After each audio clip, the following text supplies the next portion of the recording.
Does money give happiness? Short answer, no. But let's be honest, you already knew that. So today we're going to examine just how unimportant financial stability is for life satisfaction and whether it isn't actually better to be poor. So, how do we measure happiness? World Happiness Report uses a system called the control ladder. In this system, the respondents are asked to imagine a ladder with the best possible life for them being a 10 and the worst possible life being a 0. And then they're asked to place their current life on the ladder. The results are then averaged out for each country, giving the final score. In this system, Finland is the highest ranking country with a score of 7.741. And it actually is a very rich country, as well as most other countries that made it to the top of the list. Despite this, what we believe matters most in this case is the efficiency with which a country utilizes its wealth to produce happiness.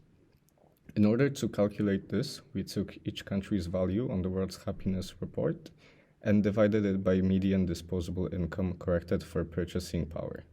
We chose to use this way of assessing wealth because it gives us an insight into the earnings of a typical citizen of each country and tells us how much they can actually do with their money.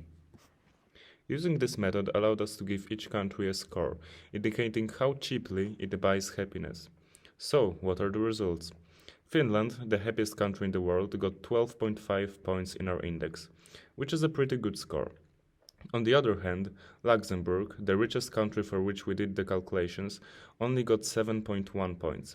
That means that Finnish people are happier than Luxembourgers, despite being only about 60% as wealthy. The differences only keep increasing as we go on. Turkey, the least happy country for which we did the calculations, with an average happiness score of only 4.9, got 23.9 points on our test. This means that despite Turkish people not being very happy, on average that is, they still know how to make the most out of what they have. But even Turkey's score pales in comparison to the winner of our thought experiment, Mexico.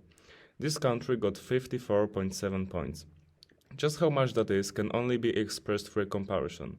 For example, with the United States, the country which scored the least points, only 6.9. Mexico's World Happiness Report score is 6.7, USA's is also 6.7. That means that Mexicans are 99.3% as happy as Americans, while only having access to 12.5% of their relative wealth. This statistic is quite impressive, and it begs the questions: what makes Mexicans so happy despite their financial conditions, and is that level of happiness enough? The answer to the first question is quite simple. There are plenty of measurable factors that contribute to Mexicans' well-being, and that are simultaneously absent from American society. First major difference is the emphasis that Mexican culture places on social interaction and strong family bonds. Positive contact with others is a verified source of free happiness that is nevertheless lacking in the individualist culture of the United States. Another significant factor is Mexicans' attention to religion. Many studies have proven that religious people are on average happier than non-religious ones. Besides that, the climate of Mexico may play a role. Access to sunlight is extremely important for good mental health. That's why sunny areas, such as Mexico, consistently report as happier than colder, more cloudy areas, such as the north of the United States.